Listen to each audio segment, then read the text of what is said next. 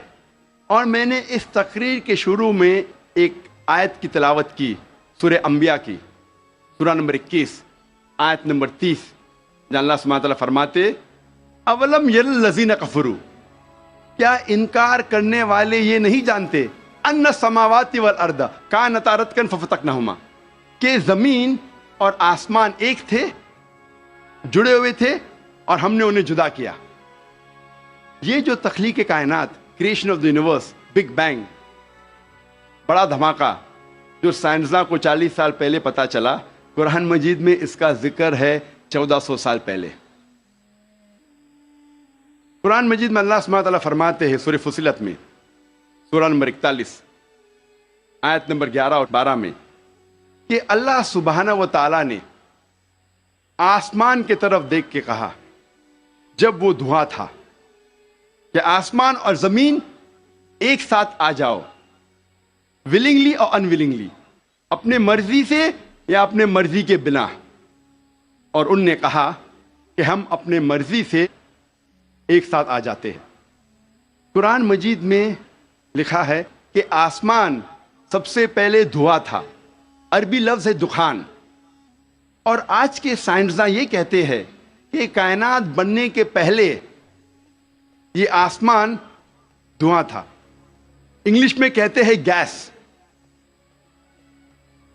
لیکن عربی میں دخان کے معنی ہے اسموک۔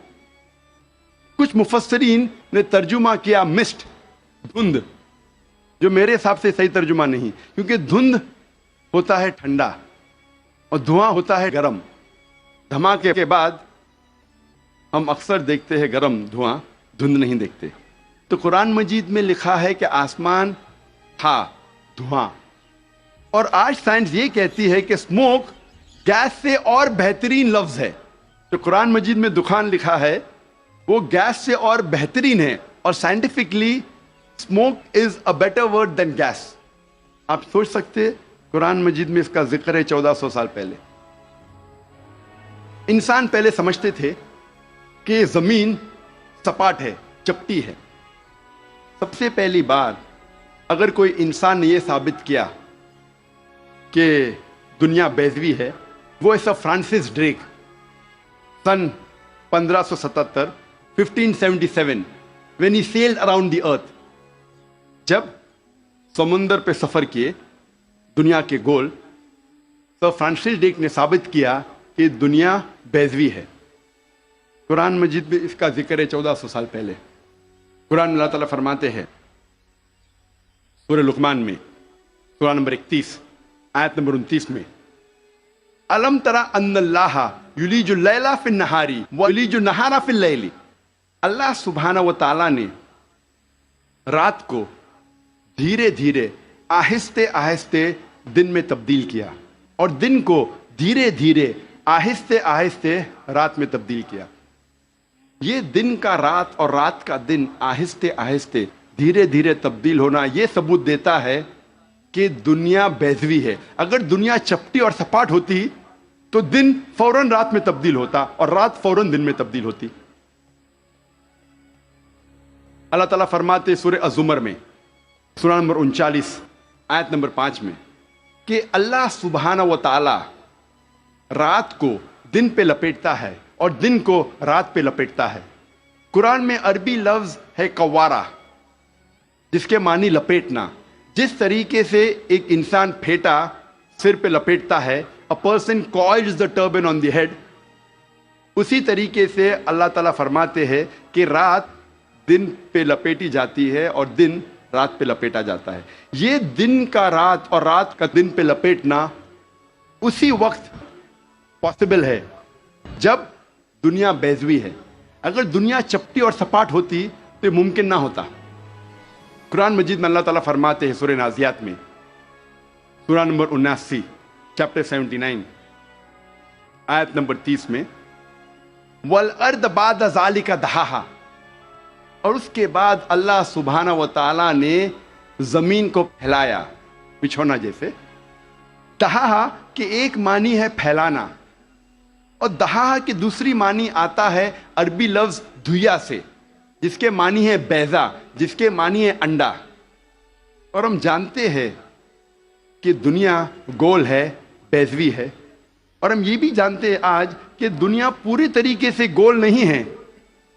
وہ اوپر اور نیچے سے from the poles it is flattened, اوپر اور نیچے سے چپٹی ہے، جسے ہم کہتے ہیں انگریزی میں جیو اسفیئریکل ان شیپ، ارضی بیضوی. اور یہ لفظ جو دہا ہے وہ عام انڈے کے لیے نہیں ہے، عام بیضے کے لیے نہیں، خصوصاً شتر مرغ کے انڈے کے لیے، شتر مرغ کے بیضے کے لیے. اور جب ہم دیکھتے ہیں شتر مرغ کا بیضا، انڈا اس جیو اسفیئریکل ان شیپ، ارضی بیضوی کے شکل میں ہے. آپ سوچ سکتے ہیں 1400 سال پہلے اس کتاب میں لکھا ہے کہ یہ زمین، یہ دھرتی اس جیو اسفیئریکل ان شیپ، ارضی بیضوی شکل میں ہے. پہلے انسان یہ سوچتے تھے یہ چاندنی جو ہے، چاند کی روشنی، یہ اس کی خود کی روشنی ہے. چند صدی پہلے ہمیں پتا چلا کہ چاند کی روشنی، چاندنی اس کی خود کی روشنی نہیں ہے، یہ سورج کی لی ہوئی روشنی ہے، سورج کی منعکس شدہ ریفلیکٹڈ لائٹ ہے، بوروڈ لائٹ ہے. قرآن مجید میں اللہ سبحانہ وتعالیٰ فرماتے ہیں سورہ فرقان میں، سورہ نمبر 25 آیت نمبر 61 میں، اللہ سبحانہ وتعالیٰ نے آسمان میں برج رکھے، تاروں کے جھنڈ، اور اس میں رکھا سورج جس کے پاس خود کی روشنی ہے، سلگتا ہوا چراغ، اور رکھا چاند جس کی لی ہوئی روشنی ہے. قرآن میں سورج عربی میں کہا گیا ہے شمس، اور اس کی روشنی کو کہا گیا ہے سراج، وہاج اور دیا، جس کے معنی ہے سلگتا ہوا چراغ یا مشال یا دیا. تینوں کے معنی ہیں کہ سورج کی روشنی خود کی ہے. اور چاند کو کہا گیا ہے قرآن مجید میں قمر، اور چاندنی کو کہا گیا ہے منیر یا نور. منیر مینز بوروڈ لائٹ، لی ہوئی روشنی، یا نور میننگ ریفلیکٹڈ لائٹ، منعکس شدہ روشنی، ریفلیکٹڈ لائٹ. آپ سوچ سکتے قرآن مجید 1400 سال پہلے کہتا ہے کہ یہ چاندنی خود کی روشنی نہیں ہے، چاند کی لی ہوئی روشنی ہے. اور اس کا ذکر سورہ فرقان سورہ نمبر 25 آیت نمبر 61 کے علاوہ سورہ یونس میں سورہ نمبر 10 آیت نمبر 5 میں، اور سورہ نوح میں سورہ نمبر 71 71 آیت نمبر 15 اور 16 میں. وآخر دعوانا الحمدللہ رب العالمین. تو دوستو، جیسا کہ آپ نے دیکھا کہ ڈاکٹر ذاکر نائک نے اس چیز کو کس طرح سے ایکسپلین کیا کہ سائنس تو کچھ ہی دن پہلے آیا ہے، قرآن میں 1400 سال پہلے ہی لکھ دیا گیا ہے. سائنسی بہت سی باتیں، سائنس کی بہت سی قانون کو لکھ دیا گیا ہے، پہلے ہی 1400 سال پہلے ہی لکھ دیا گیا ہے.